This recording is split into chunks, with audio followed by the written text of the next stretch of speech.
Good day, and we have a very interesting speaker today, Doug Anderson. He's the executive director of the Town Hall Theater. Good morning, Thanks for having me. or good day, rather. Yes, exactly. Since I don't know when this is going to show. So, why don't you tell me a little bit about your job? My job. Yeah, what is your job? Well, it's a curious job, and it's interesting because it's one I never dreamed I would have in my entire life. You know, I first came to Middlebury to teach in the theater department at the college, and had taught at Amherst and other places. And one day I walked into a rather forlorn building on Merchants Row, which at the time was the Knights of Columbus Hall, and people will probably remember, of a certain age, people will remember getting their driver's licenses there and playing bingo there. But this was 97, Betty. This was 18 years ago. And learned it had been a theater, you know, and mostly you'd forgotten because in the 60s it had been turned into a bar called the Belmont. Do you remember the Belmont? Not very well. You might not admit it. I came in the 60s with a little baby. So the theater had basically been ripped out of it, but I discovered it had been a theater, and the building needed a lot of work. Yeah. So I led the community a movement to buy the building and save the building and restore the building and turn it back into a theater and a community center. So that I thought it would take 2 years and $1 million. It took 10 years and $5 million. I think had we known at the time how bad a shape the building was in, we might never have bought it. But I'm so glad we did. Yeah. You know? Oh, yes. No commercial interest could have bought it and put the kind of money into it, you know, to say. I mean, there was talk of making it a brew pub at one point. Nobody could have done it. So the community did it, and we saved. This was the original town hall. I mean, this is a historic building. It's the kind of building a community doesn't just throw away. Yeah. And so all of us, the whole town, all the businesses got involved, volunteers, over 200 volunteers. We did a whole series of events to get people interested in it, had a major fundraising drive. And that You must have had amazing, but you must have had some grants or something. Well, yeah, there aren't as many, people always think there's a lot of grants out there. There aren't as many as there used to be. Yeah. You know, although we got some help from the state. We got a tax credit deal through the federal government, but also we had major supporters around here. The college came in very early on, realizing the value of having this space. And to this day now, the college uses the building quite a lot, which is great. And we have students in there all the time. And we had donors, and we just worked very, very hard. And so we opened in 2008. And so I found myself the executive director of a performing arts center. I'd always just been a teacher and a writer. I wrote for television for a while, you know. And it was funny because for the first 10 years, we were basically a construction company. Build the building, you know, save the building. And then overnight, we're like, oh my goodness, we're a performing arts center. What does that mean? How is that going to serve this community in the best possible way? And so we had to think about that a lot and invent it. And now, I think we have the most successful small theater Around. in the state and maybe even in the country. Yeah. We do 165 events a year. Oh, wow. You know, there are only 365 days in the year, which means that almost every other day something is happening for the public in that. Now, do some of those events that you count as one go on for 2 or 3 Yeah, days? exactly. Yeah. No, that would be, for example, if, say, the Middlebury Community Players are doing a musical, they generally do 8 or 9. So I'll count that as 8 or 9. But it's just the number of nights that building is alive, drawing people downtown. Yeah. You know, we draw a couple hundred people downtown on almost a daily basis, which is great for the community, you know. Yeah. So my job is running that. We have a total of, I think, something like 6 full-time and 5 part-time people. And keeping that building going, maintaining the building, and figuring out ways to best serve the community is really, I guess that's the simplest definition of my job. And I think we're doing a pretty good job of it in terms of the great variety of things we offer. And even ballet. We went to the ballet you had. It was wonderful. Wasn't that beautiful? Oh, yeah, it was gorgeous. Wasn't that beautiful? Yeah. We did a couple of things right. One of the things we did is if you I hope walk, so. yeah, exactly. It has a flat floor, which is generally not good for theater. Audiences want to be raked, as we say, so everybody has a very good view. And so we dreamed of something, a seating riser system that would disappear and thus give us a flat floor.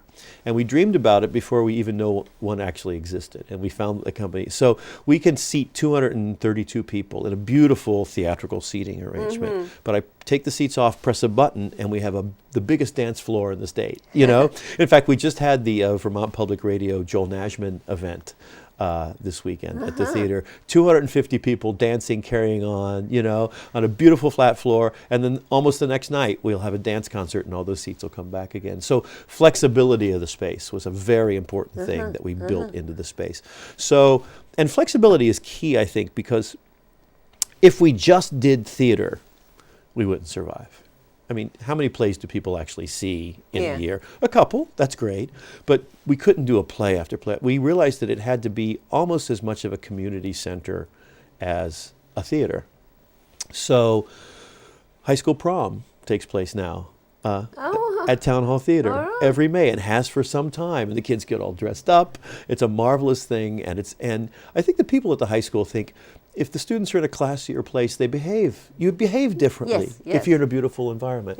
And it's always been just a joy to have those students in. And, some arrive in their formal gowns on tractors from Shoreham. It's a big, wonderful event. So we host that. We host weddings. We had a business meeting in there this morning. We do, sometimes somebody will call us and say, I need a place for memorial service. And we say, sure, we'll clear the space, come on Friday. And we're able to do that for people, maybe people who don't have a church affiliation or something. I like to say that a town needs a big room. There's to do a whole bunch of different things. And we are, sometimes there are special town meetings are held in our space, or the college will have a meeting in our space. So it's that great flexibility that keeps us going and keeps us very, very busy. You have classes, don't you? We teach classes. That's another thing that we've been able to get into in the last 3 or 4 years is we hired a woman named Lindsay Pontius to begin an education program. And, it's a certain kind of art education. When money is tight, it's hard for schools maybe to offer as much art education as they would like, or performance or acting or dance or whatever. So we have now virtually every student in the county gets into our theater at least once a year for some sort of event. And we're also in classrooms offering all kinds of events. Because I saw a play once that had a young, she looked like 4 or 5 years old, and then there was another in the same play, 7 or 8, and then in 9 or 10 or something. Students are acting all the time. Every summer I direct a musical with middle school's kids. So last year I did Joseph and the Amazing Technicolor Dreamcoat, which was just thrilling to work with young people. We teach dance classes, we teach acting classes, we teach voice classes. And Lindsay does something that I think is really gutsy but extraordinary. She goes into schools and does something called Shakespeare, It's Elementary, which is a great title, where she works with kids on a very, very reduced version of, say, Julius Caesar. But she'll be in several 5th grade classes here and at other schools as well, all over the county. And on one great day, they all come to the theater and they all perform this version of Shakespeare, complete with the sword fights and the carrying on. And it's really about language and reading and how to grapple with these ancient texts. And these 5th graders really respond. I think it's a cutting edge program. I think very few people are doing anything like it. So I'm so proud of our education program and the way we can deal with kids. And it's one of the things we said, when we were trying to raise the money to build the building, we said, obviously we'll be great for the arts, but we'll be great for education, and we'll be great for the downtown economy. And I think that really has in fact happened. Have you ever tried to get into a restaurant on a night we're having a big show? They're packed. They're packed because people come downtown, eat, come to see a show. And so it's been, I think, very good for the whole downtown community. And that helps the restaurants. Oh, absolutely. Absolutely. They love it whenever we're doing a show. So it's great. So I think we're this great success story, and you are. I'm very, very proud of it. And We all are down in town. Thank you. And and a proof of that is we've had the best fundraising year in our history, with over 600 members in our membership drive. In this small town, 600 people have signed up. And it's always a way, I feel, of people saying, keep up the good work. Yeah. You're doing great work. We're proud of this. Yeah. And we depend on that. I mean, well over half of our income comes from donors. Oh, wow. And that might sound funny, but that's the same of any arts organization, any theater organization in the country, or the Metropolitan Opera or any museum. No theater can make at the box office through ticket sales what it costs to run a theater, or else our ticket prices would be $80 a ticket or something, and nobody could afford to come. Yeah. So we really depend on people coming through every year with, it doesn't have to be a large donation, but some kind of donation. But the miracle is that they do. Yeah. And local businesses do. We have a long list of business sponsors, and so it's like everybody's taken ownership of this place in a really, really lovely way. And so it's very much a living thing here in Tell town. a little bit about the bell. The bell? Yeah. You know about the bell, I do know you? about the bell. Oh, that's a great story. I'll tell it. I hope I won't take too much time telling it, but I didn't expect you to ask me that. It just came to me all of a sudden about the bell. It's a great story. That bell was put in 1888 into that bell tower, and it was called the Great Bell of Middlebury. It's the largest bell in the county. It's a Manili made in Troy, New York. The best bells. I mean, they spent a lot of money, our forefathers, and Henry Sheldon's name's on it. All kinds of important names are cast right into that bell. And it weighs tons. Well, in 1960, the town offices, which were in the basement of that building, left to go to the building, the old high school. And the building was sold. The town sold it. And they sold it to a man named Sam Emelo, who turned it into a bar, eventually the Belmont Bar. And Sam realized, I don't need that bell anymore. Nobody's going to ring it anymore. The town offices aren't here anymore. I guess I'll sell it. So he put it on a cart to go down to Rutland to be melted down for scrap. This is the Great Bell of Middlebury. And it got all the way to Rutland, to the Mincer Brothers lot. And the people in the community realized, oh, they've taken our bell. So they all got in their cars and went chasing after it, like the Keystone Cops, And they catch up with the bell on the Mincer Brothers lot in Rutland. Middlebury's bell about to be melted down. And Sam's like, well, you can buy it back from me. So they all run back to Middlebury. They go in all the restaurants going, $1 for the bell, $1 for the bell. And they raised, I believe the number was $600 to buy our bell back. So then you might remember that for years it sat on the lawn of the Sheldon, the Sheldon Museum. Yes, I remember that. And it was a proud thing to have there. But when we restored the building, it was really, I think the people at the Sheldon had the idea before we did. They said, that bell, now that you've restored the building, that should go back up into that tower. So how many bells are put into a tower twice? That's a funny thought. So they graciously gave the bell back to us on permanent loan. Our problem was, how do you get it back up there? Yeah. Well, they got it out. They have to get it back. That's the point. Somebody said, well, they did it in 1888. And I can't imagine the horses, the winches, the pulleys. How do you get a bell up there? That's that heavy. That's that heavy at that period in 1888. But they did it. So we had a great event where we got what's called an articulated forklift, and we called the whole town and said, let's put the bell back in together. So I don't know if you were there that day, maybe? Yeah. We picked up the bell and put it on a horse-drawn carriage at the Sheldon Museum, and we marched it through town. And it wasn't a parade, it was a procession, and that everybody was gathered around the bell. And we walked it up the hill and up Merchants Row. Senator Jim Jeffords was here, and we're like, we're going to put the bell in and ring it for the first time in 50 years. Well, the problem is we had a hard time getting it in. So everybody, it's a hot day. It went up the outside, and you had to put it. I had to put it in that little window. Yeah. Well, it wasn't going in. And 15 minutes go by, everybody's looking up, holding their breath. Half an hour goes by, 45 minutes go by. It took us an hour to get that bell in, but we got it in. And then it rang for the first time in 50 years. And I had pulled there's a little bit of P.T. Barnum in me, which you probably understand. I had it arranged so that after that bell rang, all the other church bells in town started ringing.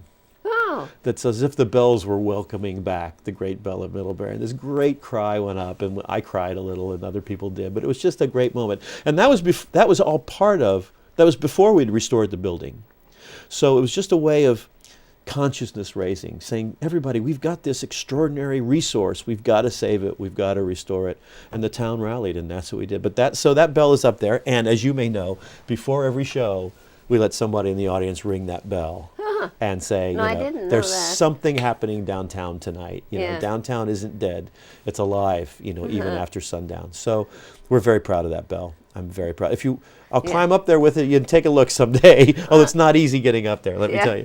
I'm glad we talked about it, because it's an important thing of history and so forth. It for is. the town to, because we all forget things when, but Bella's up there, you think, well, it's always been there. We had to, I remember that the people ran down to Rutland to grab the bell. Yeah, exactly. It's a funny story. And we have so much wonderful historic fabric in our town. That's what we're blessed with. Yeah. I remember I was standing on the gazebo one day looking toward the inn, and then the old, what's it called? The chapter house is right next to it, or the charter house is right next to it. And then looking all across to the old federal courthouse and the inn on the green. And I realized the view I was looking north from the gazebo, hadn't changed in 100 years. Mm-hmm. That all of those buildings were there 100 years ago. That's a remarkable thing for a small town to have, And all those places have to be preserved. They're here because people took care of them. Yes, but they built them well. They built them well as well, Yeah. And so they're still here. And to fight to preserve those things and to have pride as a community in our historic resources. And again, I just have to say that's why this project, my project, our project, Town Hall Theater, it worked in this town because people care about these things. Yeah. We do. They really, really do, they and do. maybe it would not have worked in some other town. Yeah. Since we finished and reopened in 2008, we now get calls from a lot of smaller towns with theaters saying, how did you do it? What should we do? Will you come talk to our group?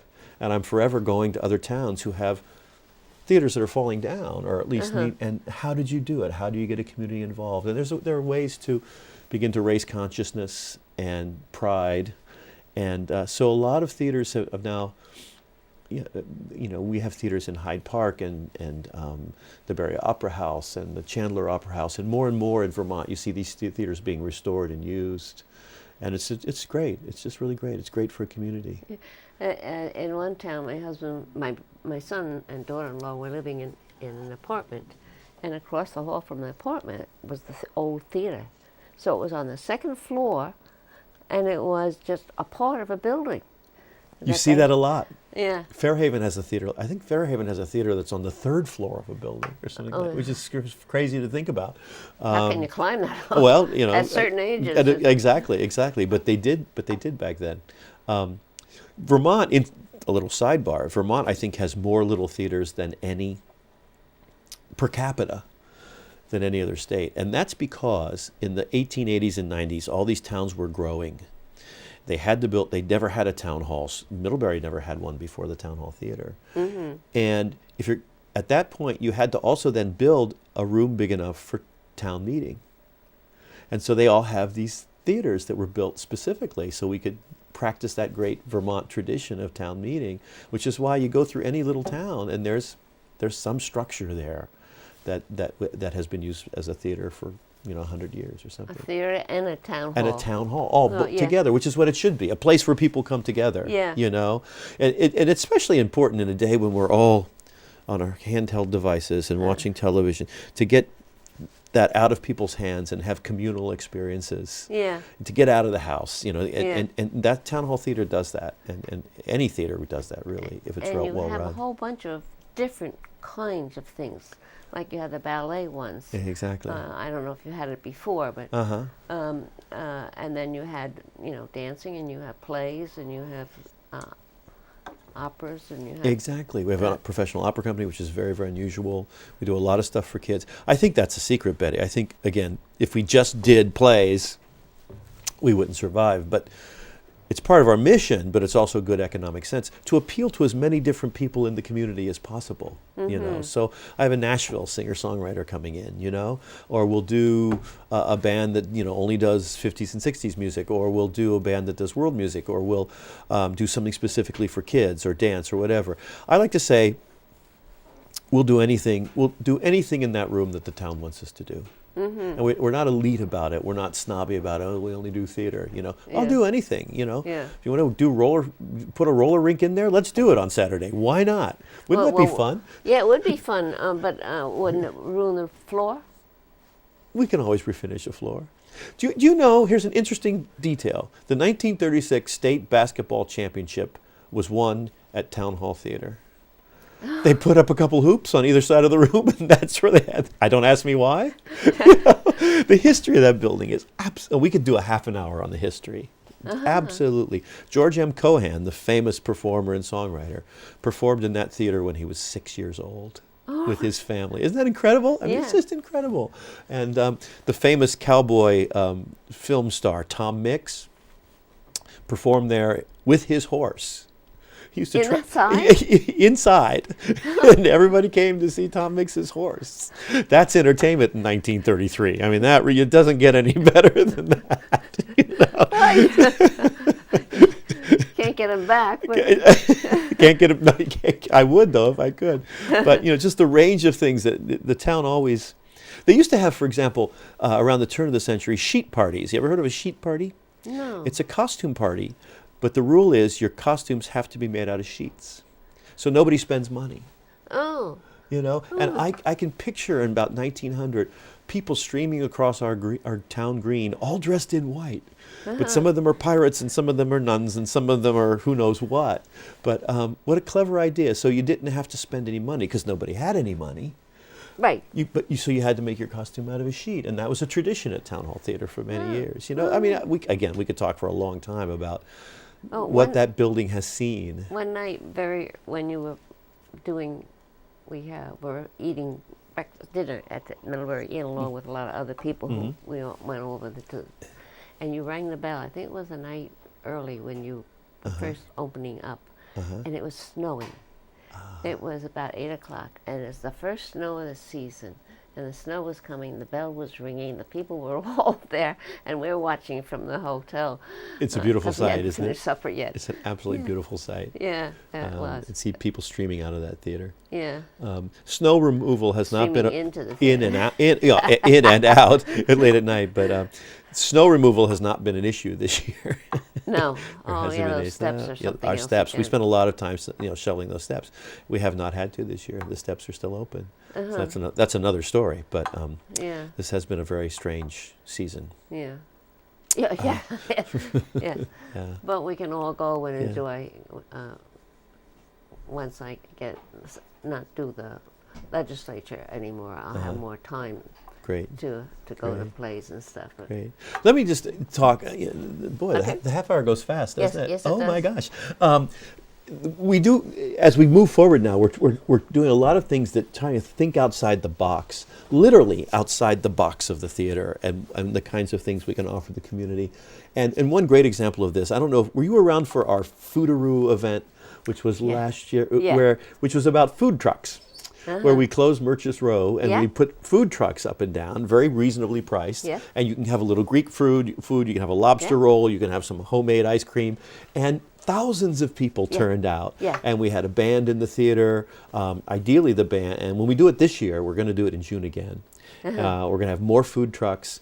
And we had street performers, and the band, we hope, will be on the front steps of the Town Hall Theater. Free entertainment for everybody in town, So that's been such a successful event. We do it with Andy and Lisa Mitchell, who have an organization called BUD. But literally thinking, now the theater is working very well. The next step is how can we take our expertise or just our sense of fun and reach even more people? And so that's our goal as we move forward. But didn't you have a little play or something, or was it a musical inside the It was building? a concert. The best band in the state right now, Cat Wright and the Indomitable Indomitable Soul Band. So inside you could go, and on a hot day that was good as well. Yeah. So people could eat their food and drink inside, and then be entertained by a great band. But it's just No, it was very good. It was very good. very yeah. exciting. So that's sort of always at the beginning of the summer, and now we have this new thing called the Middlebury New Filmmakers Festival, which is an international caliber film festival that we're having every August now, bringing in filmmakers from literally all over the world to show their films. And between it, the usual mix of musicals and mayhem and plays and comedies, and we have a famous improvisational theater group coming, and we have a famous Cajun band called Beau Solier, a different kind of music. So it's a matter of just constantly reinventing ourselves, and that sounds like fun. Let's try that, you know. And I must say, we work very long hours, but Will that there's last for more than one day? What? The one you took such to last? Or, The band? Or all the people coming? The Foodaroo event lasts No, the one next day, one, you said. and most of the events that we do are just one night only. You know. But they're coming from all over the country, you said. Oh, the Filmmakers Festival is 4 days long. 4 days long. Right, and Yeah. there's something like, I don't know, 25, 30 different films shown. It was a big success last year, and it's great. It's great for hotels. People come from everywhere, and these are brand new films. So I just want to thank, hello staff, I want to thank my staff, because to do that much production, to rehang the lights almost daily, to change the theater, move the seats almost daily, it takes a really dedicated staff of people who, not that we get paid much, but what we get is that sense that we're serving our community in all kinds of amazing ways. And so I'm very proud of it. I'm very proud of it, and I guess they're going to drag me out of that theater dead. I mean, that's probably the only way it's going to happen, because we're all so committed to the work we're doing. Yeah. Well, you had New Year's Eve.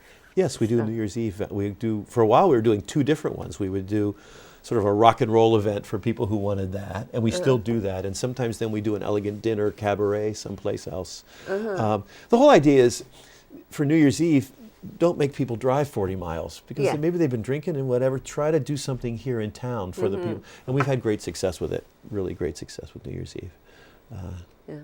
And where do you hold it otherwise than the Well, town for hall? many years we've been doing an elegant dinner and cabaret. Yes, and my husband was in one of those cabarets. That's right.